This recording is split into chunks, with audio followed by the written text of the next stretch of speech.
Faith can feel like hearts and butterflies until someone lights a match and burns it all to the ground. Welcome to the Burning Butterflies podcast. The sad thing is that there's abuse of every kind within the church. But the spiritual abuse is the stuff that just What's a place there shouldn't be abuse? Like, there just shouldn't be abuse in a place that claims Jesus. Well, it ruins your soul. If you're new here, we suggest listening to our prologue episode first. This is the story of two women's journey through spiritual abuse and escaping from toxic church culture while finding hope in Christ. Sometimes it's just the facts, and if you get offended by it, that's a you issue. And if we can't be mature enough to have these conversations, even if some of the topics are difficult, then shame on us.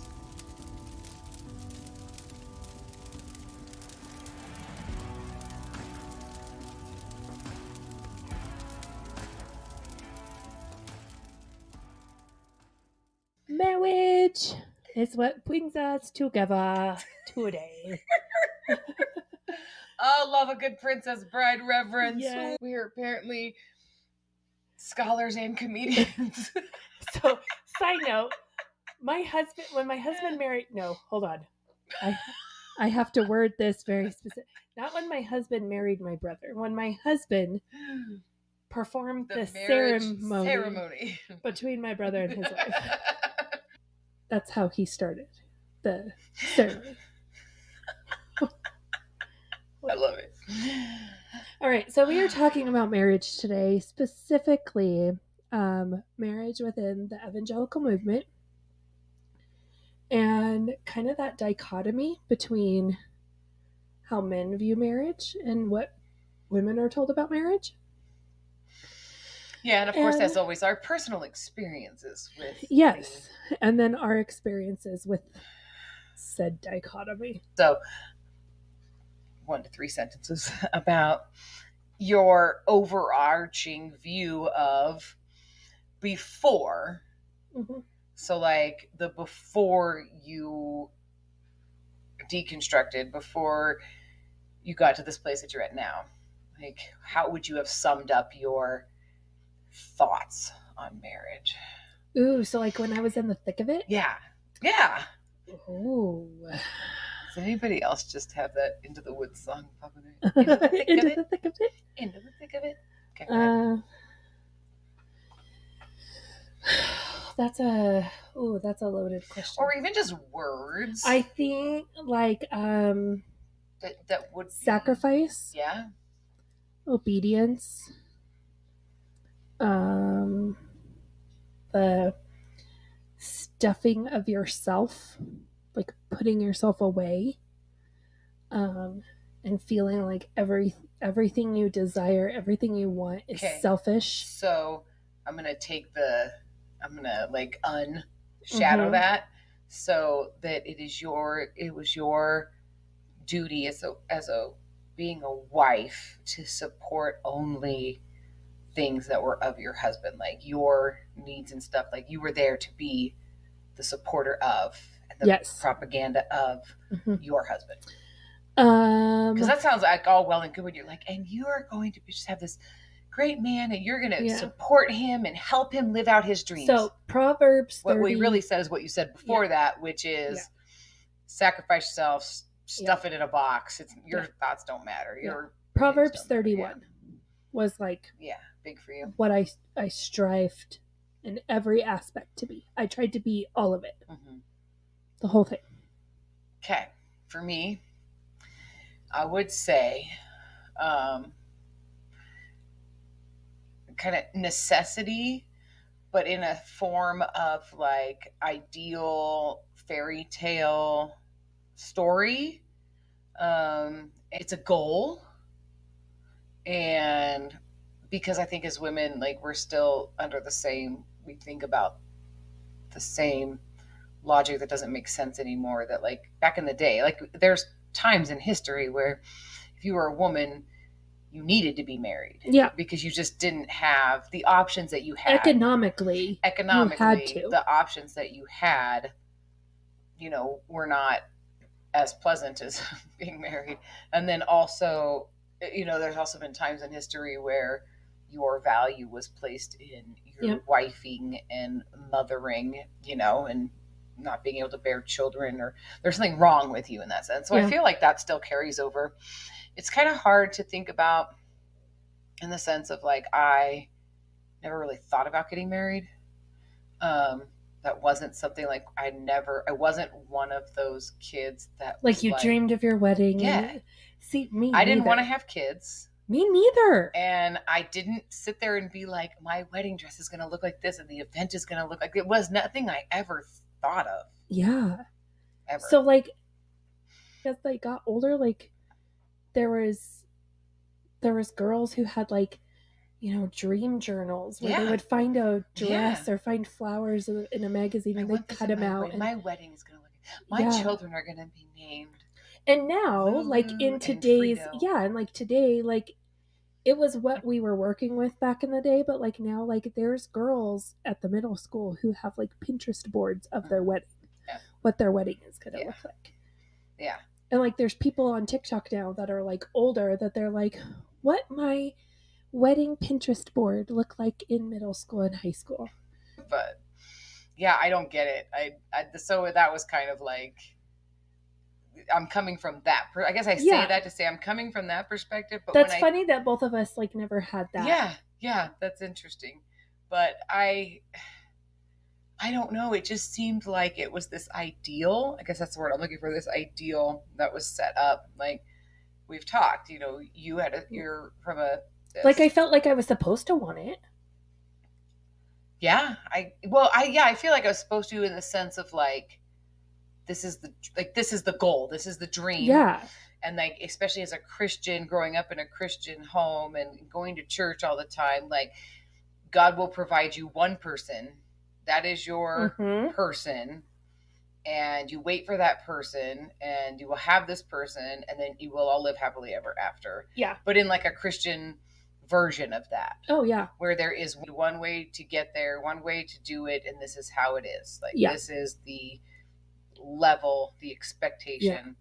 Which sounds like I'm saying that correctly. Weird, like to think that like I never wanted that, but then like I got married at 19. Like that's really like right. Like, well, you find boys, and it all changes. Yeah. I don't know. It's like in the Christian Kids Handbook, there's the chapter on one day you will get older. And you'll find this person, and when you get like somebody you prayed for, like and like when you get into like the super fundamental, like there's people who like come out of the Mormon movement or like the IBLP and things like that, and they were taught from a young age, like we're raising you to be a wife and a mom. Right.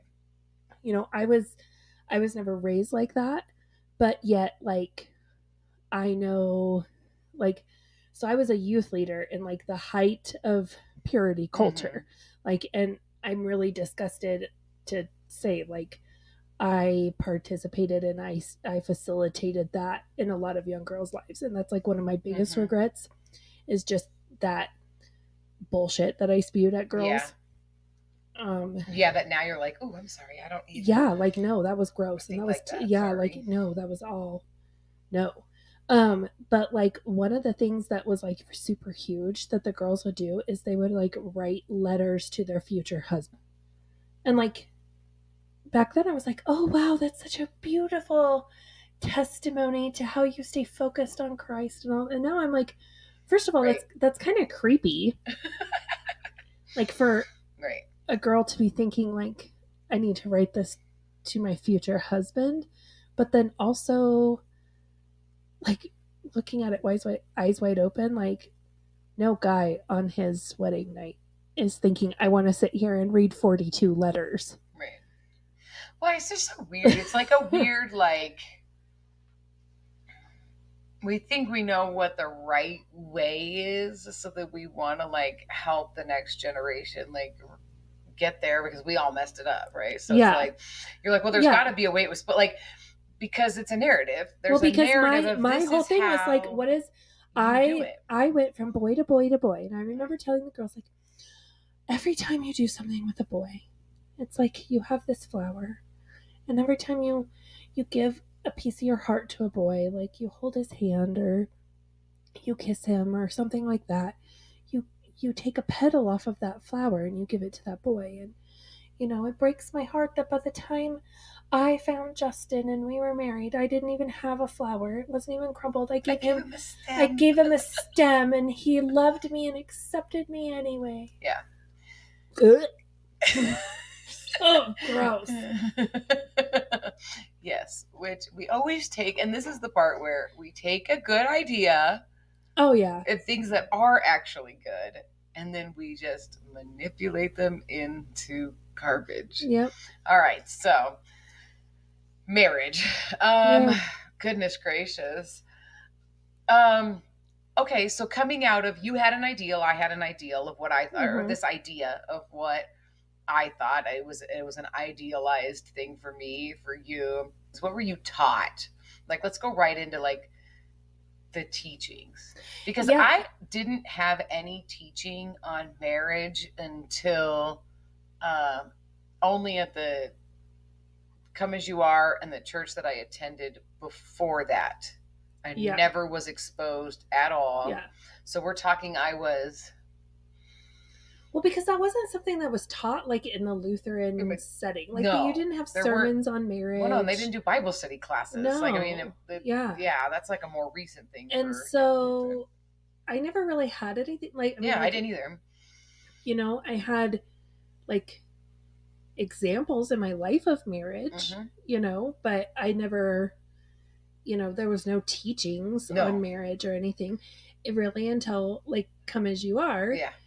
And I mean, Justin and I got married in 2004. We were in college. When we were done with college and we moved to Colorado, like I had said in previous episodes, we lived in his parents' basement until we could, figure out what we were doing with our lives. And so the first teaching I got on marriage was the Love and Respect class. Okay. The book Love and Respect. Number one, right out the gate. We're like... And it was a class that I took with my mother-in-law and father. So it was like a couples class. Yeah. So Justin's parents were in it. We were in it. They actually facilitated it at their house. Okay. And then other couples were in it. They were all older couples, including Pastor Tom and Charlotte. Okay. Were in here. And so the whole premise, if you haven't read the book, like, don't. Like, it's not worth your money. I will give you the gist of it. It's pretty much like men think in terms of blue thoughts and women think in terms of pink thoughts. And we're supposed to, women are supposed to respect the men are supposed to love the wife. Then we were introduced to the 5 love languages through the process of this study. And then, you were supposed to always remember that, like, if I'm mad at my husband, it's because I'm looking at things with pink glasses. And so I need to try to look at it in terms of purple, like blue and pink mixed together. I don't know. You know so much more about this book than I do. And I took because I had once. Okay, like we took the study twice, and then we facilitated the study. Oh yeah, and I'll get to that. We made it through. I take it back. We made it through half of the book, and I threw it at my husband. That was the end of that. We might have even finished the study. I don't. It was garbage in my mind. Yeah, but I'll get there. I think in like our Worlds Collide episode, where we actually facilitated the study and just what a shit show that was. But yeah, so I mean, this book is not worth your money. Please don't read it. Please do not give Yeah. people money for that, because it's, yeah. It's damaging, but go ahead. It is damaging. And so I was like, okay, I need to be respecting my husband, right? Yep, absolutely need to be respecting him. And then there's parts of that. So, like, you read the book together, and then there's like a workbook companion that goes with it. So it turns the book essentially into a Bible study. Yeah. And so there's parts of that where the, like, a lot of the class is like you're sitting in the class together, men and women, so all the couples are together. But then there's aspects of it where you separate. So all the men go in one room and have their meeting, and all the women go in the other room and have their meeting. And some of the things I was told is like, even if you don't feel like having sex, you're meeting a physical need for your husband. He cannot control it. It is a physical need that God has given him, and you need to meet his needs with joy. Regardless, like no is not an option. With joy. Yeah. And saying no is not an option ever. To which then Charlotte shares with the entire group that she never tells Tom no. Mm-hmm.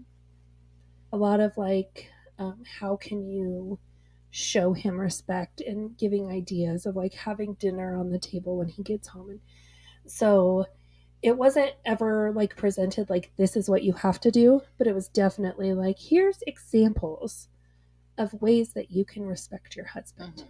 Mm-hmm.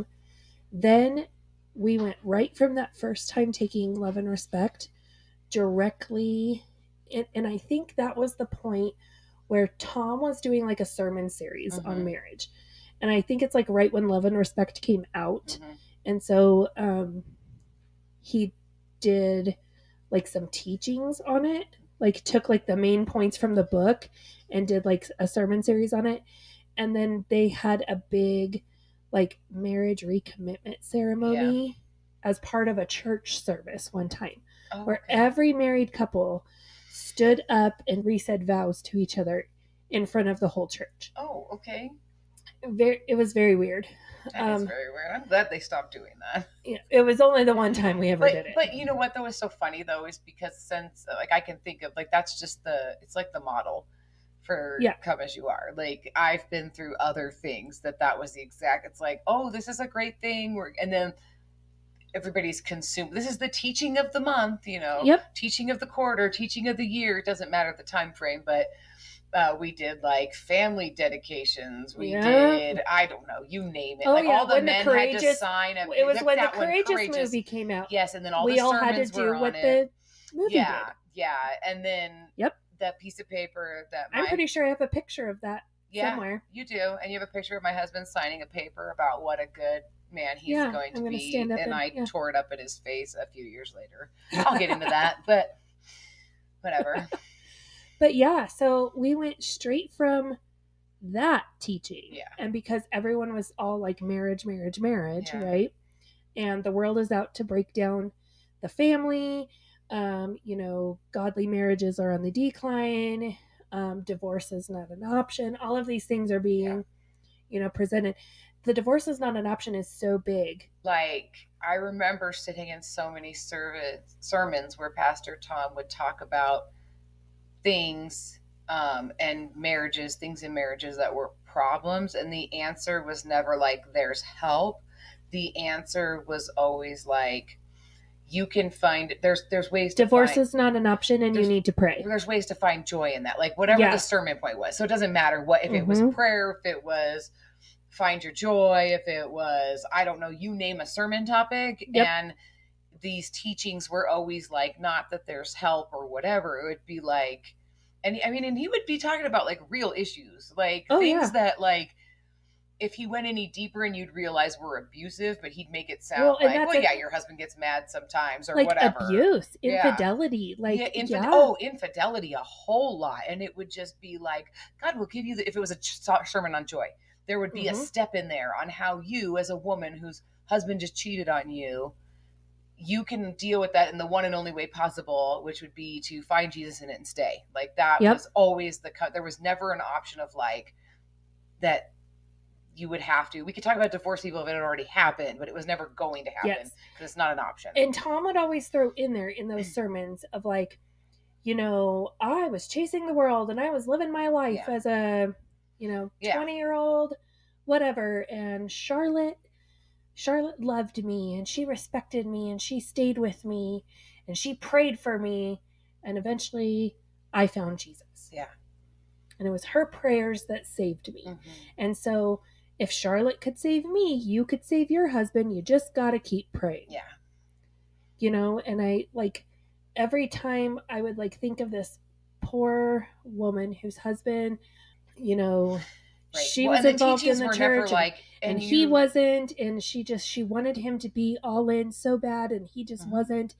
And remember, quiet wife by her behavior. And she would just cry and beg God, like, please, just please, please, please. And like it all put it back on her. Yeah. Like, well, your prayers must not be good enough. Right. And there was never a sermon on, hey guy, this is how you maybe you should stop being an asshole. This is how that was never it was, wife, this is how you put up with it and continue to stay and serve God and be faithful and righteous. And we're going to take all the aspects of Proverbs 31 and we're going to throw it back in your face. This is how you continue to be a good wife, but there was never the teaching of you should stop being a jerk face. Yeah. Yeah. And so stop cheating on your wife. Start beating your wife. We never had that conversation. Exactly. Just wife be better. So right after that, because everyone was very big on marriage, we shift then into the Bible study to becoming one. Oh, yeah. Yeah. And that, I mean, I ate that up with a knife and fork. Like, I'm thinking that was the book I threw, not the Love and Respect. I think we made it through Love and Respect, and the Two Becoming One is the book I threw across the room. And I remember, like, I mean, because you sign I'll tell you why. You sign a covenant at the end of that book. Oh, yeah. Yeah, that's the one. That's the one. The people who sign, because you have to bear witness to one another.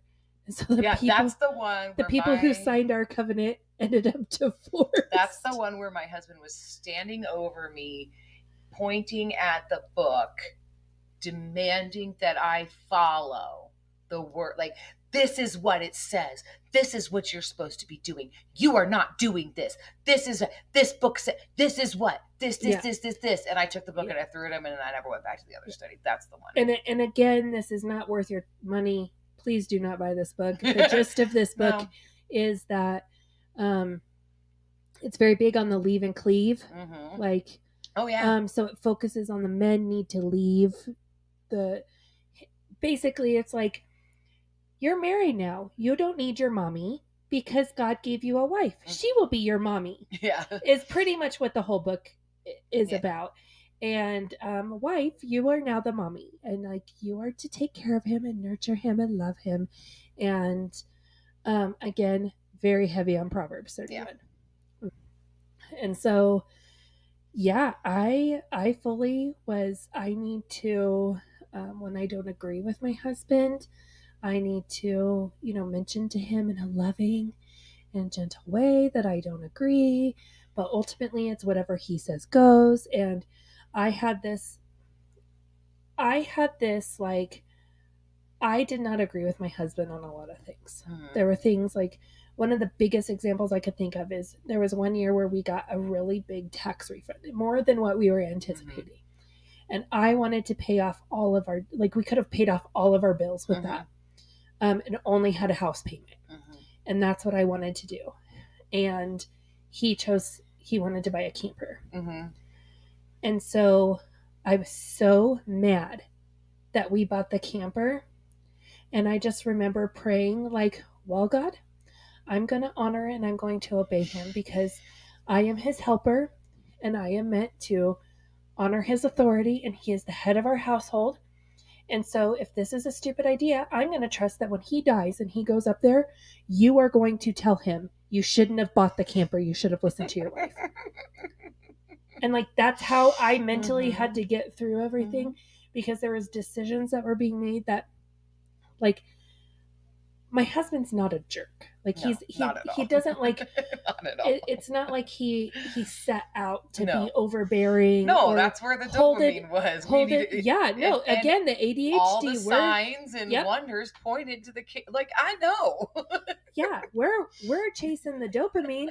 We got a big check. I've always wanted a camper. We're gonna buy a camper. Yeah. Like, you know, and The so bills are always going to be there. I can justify 90 ways till Sunday. Why I need what I need in the moment. oh Trust yeah. you me. And so he wasn't doing it in an overbearing, jerky No. way. Like 100%, he was just doing the best with what he had.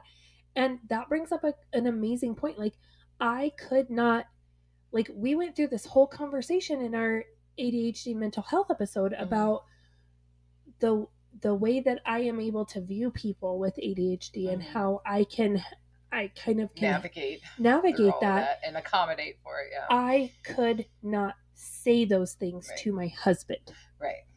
Because that would be questioning his authority.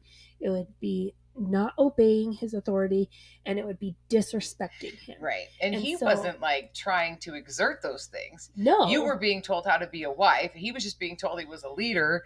And so he's not questioning it because he's like, man, my wife is awesome. Yeah. Like, this is great. This woman's wonderful. He wasn't like, oh, like trying to keep you in line or anything. No. And I mean, like, he doesn't even realize that you're being like... I was not like Stepford Wife. Like, there was cracks, and there would be times where I could not take it anymore, and I would explode. And then he's like, oh, what's going on? But that was then I would be told, well, everyone struggles. Everyone has like a main sin that they struggle with. Yeah. Yours is anger and control. And so you need to focus on prayer over your anger. And you need to focus on the fact that you cannot control your husband. He is the head of your house. God gave him to you to lead you. Yeah, that's your lot in life. If that's who you married and he wants to spend all your money so you don't have money to pay your bills, that's your lot in life. Yeah. And so we, you know, and I mean, there were things I did as a wife that I made huge mistakes and, you know, and everything, but I never once could like question his, like, do we really need to do this right now? Right. And it wasn't until we left Come As You Are, and like I had some therapy behind me and all of these things that I was able to finally just be like, I'm just going to say it. So like the biggest example I have is like we had just moved into our new house. We don't have, like, it's a new build. Yeah. So we don't have a backyard. It's all dirt. We have dogs, and like our back fence is like a split rail fence. Yeah.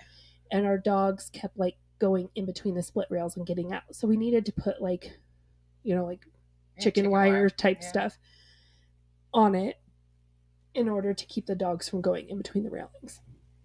So we have the whole fence torn apart, right? And we only have like half the fence up of like this chicken wire, being able to put slats back on top of it. And in that moment, my husband realizes that the dogs had kind of like dug in the dirt, that because our whole backyard is just dirt. And we're kind of getting to the point where we're ready to put like grass and stuff in.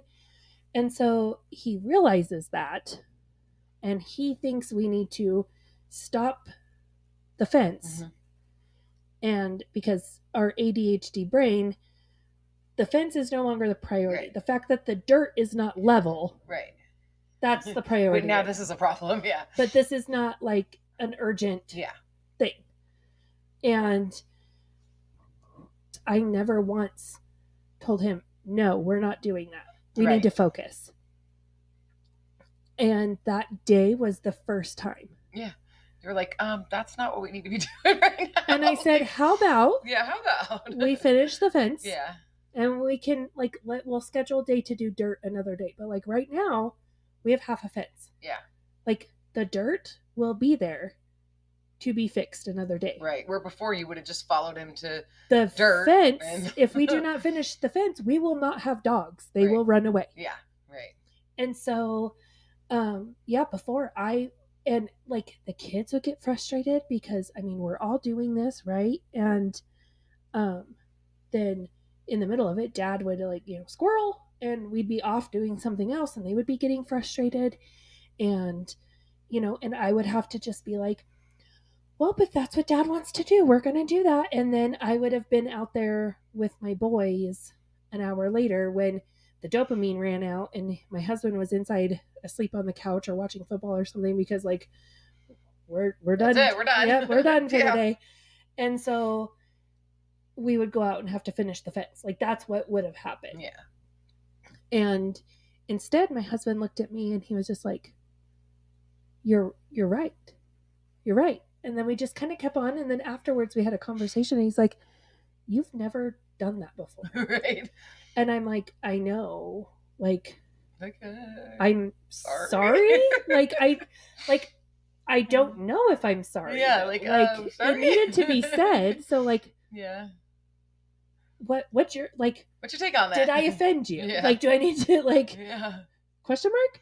And he's like, no, like that's what I needed. And he's Right. and so then like that became like our marker of like, no, like there's sometimes he needs to be like refocused. Yeah. And there's nothing wrong with that. But so much of who I was and how I could truly honestly help my husband Yeah. and be the best partner for him Yeah. was Didn't fit the mold. No, it didn't fit the mold. So it wasn't the way to do it. So you And were so, doing stuff yeah, you shouldn't have even been doing. Yeah, and it never even ever crossed my mind. Yeah.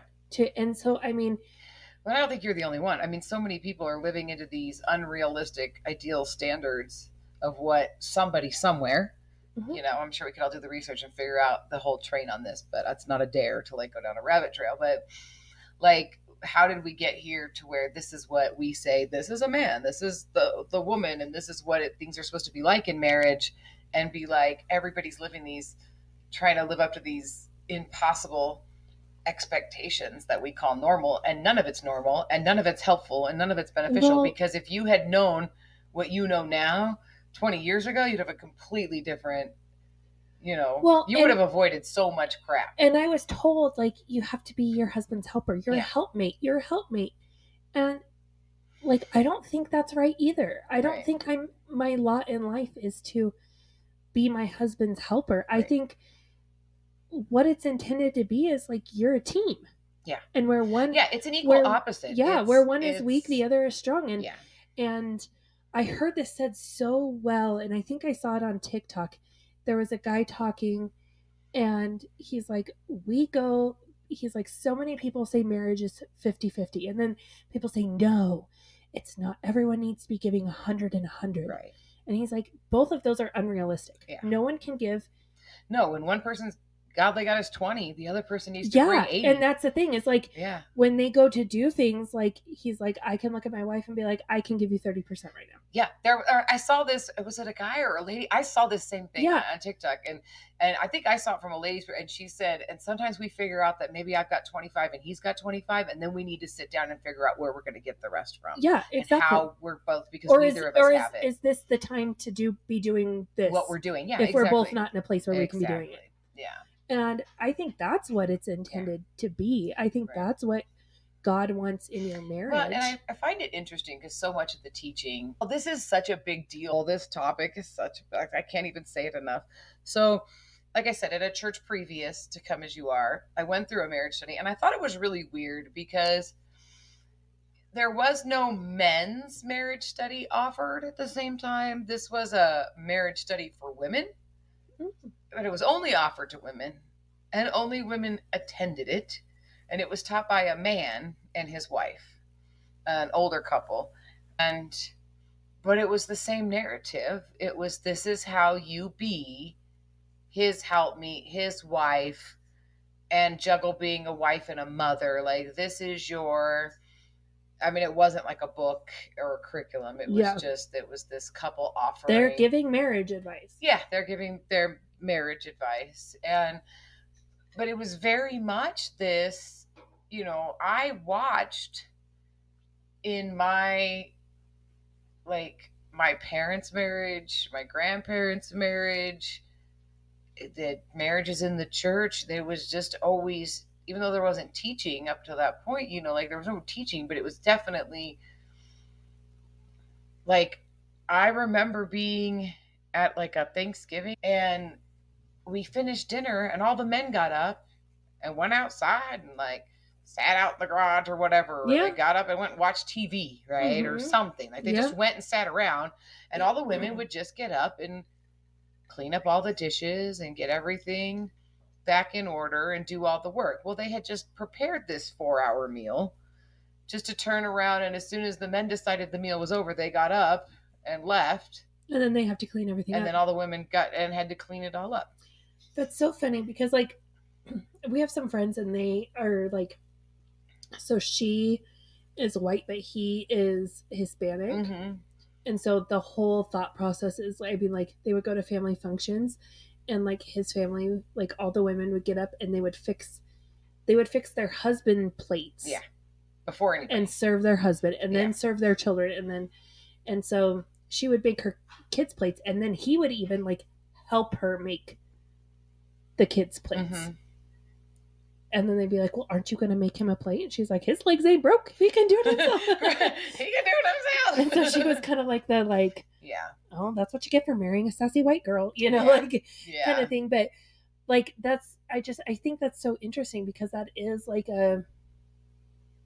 it's an expectation. Yeah, and it's not just in church cultures necessarily. I mean, I think it's like just the second place that women have been given, and offered as their lot in life, Well, and if you think about it, like, because my in-laws, like, my mother-in-law doesn't cook very often. Like, my father-in-law does most of the cooking. He was the primary cook in the house. And just how, like, I think she always felt like she had to defend herself because he loved cooking. He enjoyed cooking. He's a good cook. And like that wasn't her vibe. And so like now that I think about it, like she, in those settings, in Bible studies and in prayer group and all that, because if something came up like that, it was almost like she felt like she had to defend herself over the fact that like he does most of the cooking. And so then attending Come As You Are, within the first year of attending there, I was, as a divorced woman, taking a marriage study about, and this was a very oats and grain, help meet, like your only existence is how to be a submissive, you were born and raised to be a wife and a mother, right? Yep. And at the time, I was eating it up. Yep. Because everything I've done, obviously, I mean, I've had 2 failed marriages, I have 5 kids, but I never really wanted to get married, and finding myself in this place that's going to teach me how to do this right, and they know everything and I know nothing. Well, I'm going to follow the steps, and I get this chance at starting over and being restored, and now I get to do this right. And and as a divorced woman, there's like, how did I end up in a Bible study for married women? This is now my second marriage study that is offered only to, this is a woman's book for women on marriage. This was not a co-ed thing being offered and the men were doing something. This was for women. If you want to learn how to be a Christian wife, come and take this study. And there was like 6 women.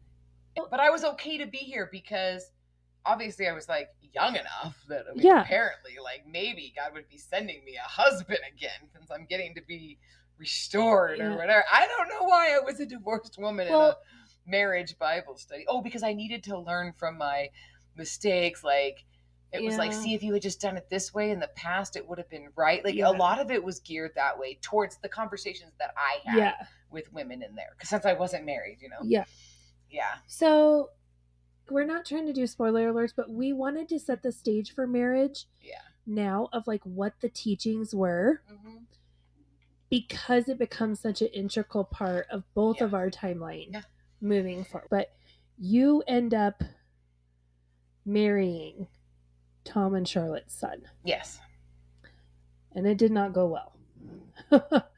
No, remember how we talked about in our mental health issue how Yeah. Tom has issues with mental health and helping Yes. people around him who also need, or being an encourager that somebody should get mental health issues. So their son should Yeah. get some mental help, said husband that you threw but a can't Bible because, study at yeah, was Tom and Charlotte's son. yeah, So I'm curious because like I came at this of like I'm brand new married, yeah, like I have no frame of reference. yeah, But then I also have a husband who's not actively trying to hold things over me. Like Yeah.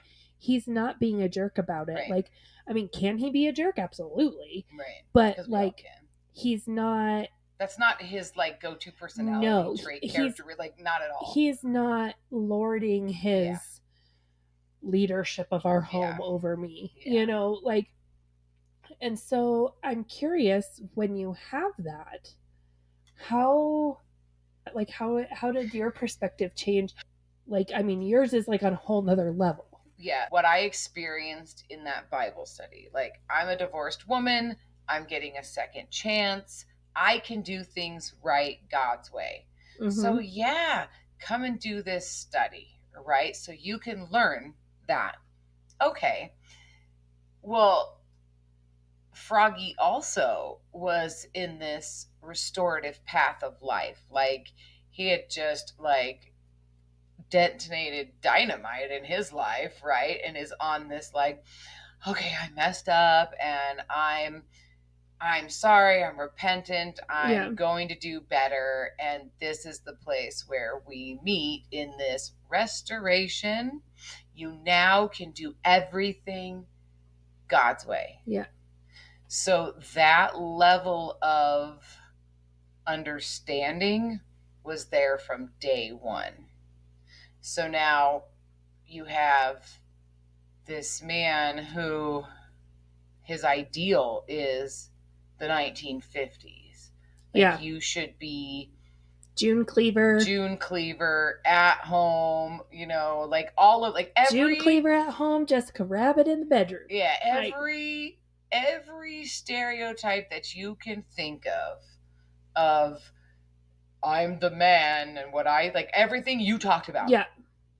Was that's what you will have, that is what it'll be, this is how you do this.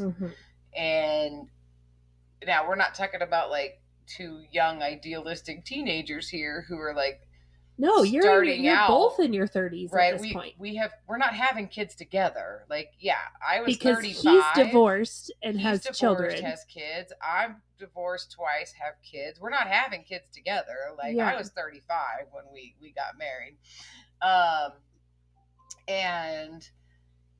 But now we're going to be this ideal picture of a blended family, getting a fresh start.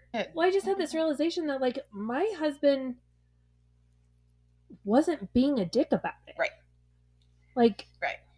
How do you handle it when your husband's being a dick about it? When he's so indoctrinated? Yeah. I have come to the understanding that there are different types of marriages, right? There's your normal, average, everyday, like two people trying to live life side by side together. Everybody has things that are problematic. Everybody has circumstances that come up that you have to fight through and deal with. But you have two mostly healthy adults living life together as a married couple. Okay. Then you have marriages that have problems like in them where both, either or of the people have like an issue that causes, and it doesn't have to be like a bad issue, but sometimes there's like disabilities, or sometimes there's, extenuating circumstances that cause a hardship. So you have marriages that are hard. Yeah. And sometimes in those marriages, one or the other person doesn't pull their weight or want to participate to a level that is helpful. So they're uneven. There's some very unevenness. Those marriages at any point in time can level out, but it takes two healthy adults Yeah. coming together and saying, well, we're going to make healthy decisions and we're going to we're going to work on this together. And Mm-hmm. we're both doing something. So an uneven marriage, for whatever reason, even if it is something, it could be alcohol and it could be drugs. There could be big issues. There doesn't have to be, but we're not equally yoked in a sense, Yeah. you know, to use a Christian term. But if at any time both parties decide that we're going to Yeah. shape up and go, we can move into that healthy. Yeah. Okay. And that's what we think of when we give marriage advice, when we Yeah. sit in marriage studies. We think everyone has the best intentions, and we just need Right. to slightly correct yeah, to yeah. right the ship. And you as a woman would tell me something, not you personally, Yeah. but yeah. another woman would say to me, well, you know, when my husband gets like this is what I do. And okay, but he's also understanding that, oh, I went too far. I need to course correct, and I love my wife and I need to bring her in, and then everything we both work together to regain that level of balance, right? Yeah. This happens. We don't always agree. Sometimes there's arguments and there's fighting and there's yelling. And these things in and of themselves, you know, in these little circumstances, not necessarily bad. We course correct. We love each other. We get back together, right? Mm-hmm. Okay. That's okay. But then there's a third type of marriage, and that is a destructive marriage. And that is a marriage where probably shouldn't even exist. And even if it started out as this, it's now fallen and it's in this place of like, I'm gonna tell you right now, like, you can stay in a marriage like that and you can survive in a marriage like that, but you cannot thrive and you cannot grow and you cannot come together. And you're not going to be in either of those other two places. Like, you're beyond unbalanced. This is like destructive. I envision like a house gets to the point where it's so beyond in disrepair that we just need to level it and start over. Right. Like there's and so when we give marriage advice, especially in like churches, you know, like this lady's like, you know, I just said to my husband, you know, when you say things like that, that hurts my feelings. And the husband was like, oh, I didn't realize. I'm so sorry. Honey, I was just joking. I'm sorry. I didn't realize that was going to be a sore spot. Okay, let me make it up to you. And we go about our business, right? In a destructive marriage, when you're like, I'm sorry, when you say, like, hey, when you say stuff like that, it hurts my feelings. What are you, effing stupid? You have your feelings hurt from being called stupid?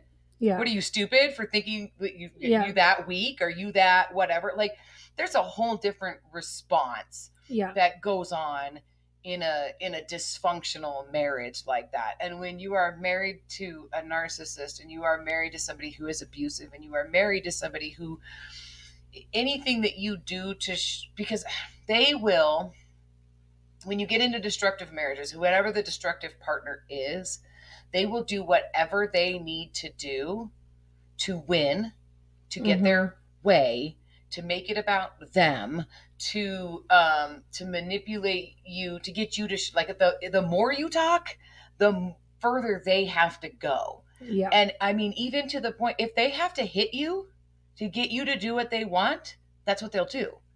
If they have to, so there's no boundary there. Yeah. The more you fight back, or the more you disagree, or the more that you say something, they know where they have to go until you will zip it. Yeah. And so what you learn really quickly is to zip it. Yeah. And I might have said this previously, or I know it'll come up because it's the biggest thing that I've said this whole time, is I was always told, if you would just behave, you wouldn't have these problems. So the problems were never addressed from, like, my husband. There was never, hey, you shouldn't be acting this way. Hey, you shouldn't be doing these things. Hey, these things are not acceptable. It was, yeah, you're right. Your wife, if she would just shut up, you wouldn't have to yell at her. If she would just behave, you wouldn't have to break things. You wouldn't have to, physically force yourself to get your way if she would just comply. Yeah. And so he was never a bad husband, right? It was all she's on a you. bad wife. Yeah. If she would say yes more, you wouldn't have to have girlfriends. You're doing your best. Like, all of it. I was told my anger was a problem and I needed to fix it. Oh, yeah. His anger was justified. Yeah. Yeah, exactly. So just multiply that times. Now you have somebody who, like, think about the difficulties in your, what I would call a healthy marriage, that sometimes, because you healthily work through your problems, even if at times you find yourselves unbalanced, you guys find your way back to balance. That is a healthy marriage. Now imagine that times, we've now skipped from healthy, unbalanced, we're in dysfunctional. Yeah. And there's one person who will use anything you say against you. Like, you can't share any vulnerability because it'll be turned around and used against you. And marriages like that, like, there's no surviving. I mean, there's surviving, there's no thriving, there's no getting back to, because you'd have to have two people who want to be healthy, who want to be functional. And if one party doesn't, you're never, you can't make them, and you're never going to get there. And I do believe that people can change. Like, I truly, because I am a completely 180 human being. Yeah, because everyone changes. It's necessary, and it happens whether you want it to or not, for good or bad. But to actually go from, like, I was an angry human being. I was extreme. I mean, I was the abuser. I have been the abuser. Mm-hmm. I have been angry. I have done things that, I'm not proud of, and that in relationships, because I was toxic in relationships, and I've been the problem in past relationships. But I worked very, very hard and very diligently, and with a lot of failing and a lot of hurt and a lot of pain and a lot of struggle and a lot of humiliation and a lot of change. Is not like in this sense of, like, you're going to go from toxic to healthy. Yeah. It's not for the faint of heart. It is very, very, very, very difficult, and it requires a lot of work. The benefit far outweighs the effort that you put in. But to be able to face yourself in the mirror and be like, I have hurt people that I love. I've hurt my children. I've hurt, other people, like, what, and to be like, yeah, I'm the jerk. Yeah. And say, I don't want to be a jerk anymore. I will do whatever it takes. I will apologize to you. Every time I slip up, I will be like, it's not who I want to be. That's not who I am. I am so sorry. What can I do? How do I mend that wound? I need to now fix this before I can continue to work on my growth, in a sense. And so it's not for the faint of heart. And so I have something that I say now is, like, narcissists don't change. They just find new victims. Yeah. And it's not to say that they can't change, but I was not victim number one, and I'm not the last victim. No. 100%. And so until that gets, appropriated the way it should be, it's going to be a problem, especially with people who don't want to change. And so then you take these ideologies and you take somebody who's just so indoctrinated and they are holding to it, and it can go, these things can get bad. And I think we've seen that in some of the bigger, like, mega churches, when you talk about, like, Mars Hill. And I mean, because listening to a lot of those recordings was like listening to my husband. There's been a lot of podcasts I've listened to, clips of things, and I'm like, oh, no, that's not okay. Well, and to the point, like, I mean, like, you bring up Mars Hill, I just, like, it came across my For You page, and I was like, oh, to hit, like, not interested. I could not do that fast enough, because it was Mark Driscoll. So yeah, he's a few clips of his recently have popped up on my streams, and I'm like, no. Yeah. Because I can't hear his voice. Yeah. Well, and this was a sermon he was preaching, about how you cannot teach your daughters to be independent and strong because they will end up alone because no man Well, thank God for that. will marry them. Right. And you are ruining your daughter. Yeah. And do you want your daughter to be alone and a bitter spinster her whole life? Right. Yeah. Yeah. I'd actually rather all of my daughters be alone and that And they be find brave and independent instead of yeah. miserable and beat down. Well, because I think that's what we're taught as women is that like there's definitely that whether it's spoken or unspoken, there's something wrong with you if you're not married. Yeah. It's almost like it doesn't matter what you do, you can have whatever career you want.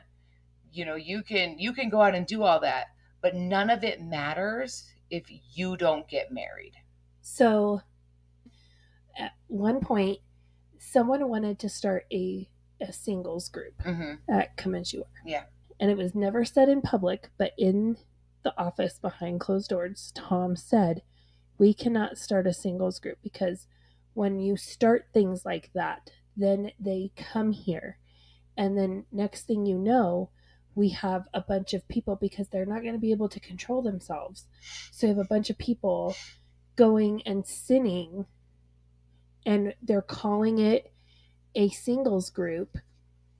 And he compared it to mom's group, which, like women can't get together and be friends because they're going to gossip and then they're going to end up being catty with each other and it's all going to go to hell. So that's basically, we can't have a bunch of singles get together because then they're going to start having sex. Or, some of them are going to date and then they're going to break up and then they're going to have to go back to the singles group and, like all of this stuff. It's going to be like, yeah.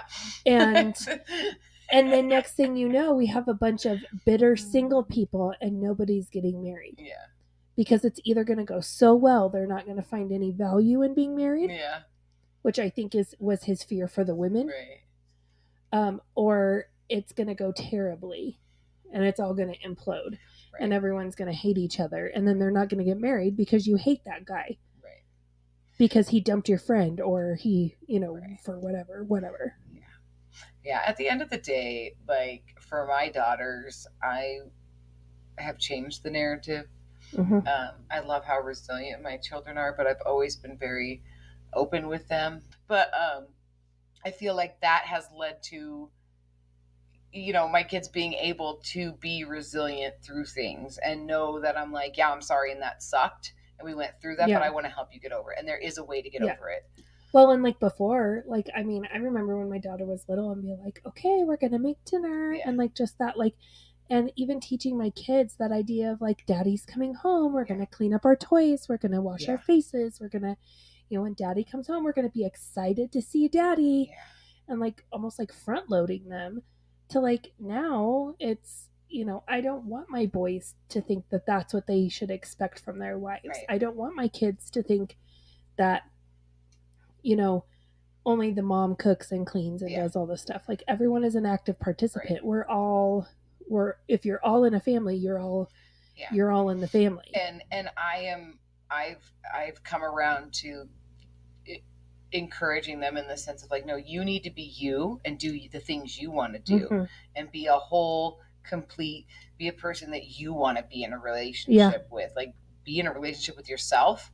And then anybody who comes in your life needs to be an addition. For my younger kids, I'm like, that's a clown in a crown. We are looking for a king. Yep. Not a clown in the crown. That's not happening. So that's like some new verbiage. And you go be you. And there's not, you should not have to, like, for me being a career minded, I've had bouts of stay at home momming. That's not who I am. I've worked, I've had a career, I've exceeded in what I do, and I've made a lot of money in the past doing it. That was a problem. Mm-hmm. I got to a point where I had to set that all aside. Not because it really was a problem that I did all those things, but it's not what I was supposed to be doing because I was supposed to be a stay-at-home mom. Yeah, you get to stay home. Be staying at home, homeschooling my children, and my husband is supposed to be the breadwinner and the work and go out and work and come home to all the things like you said.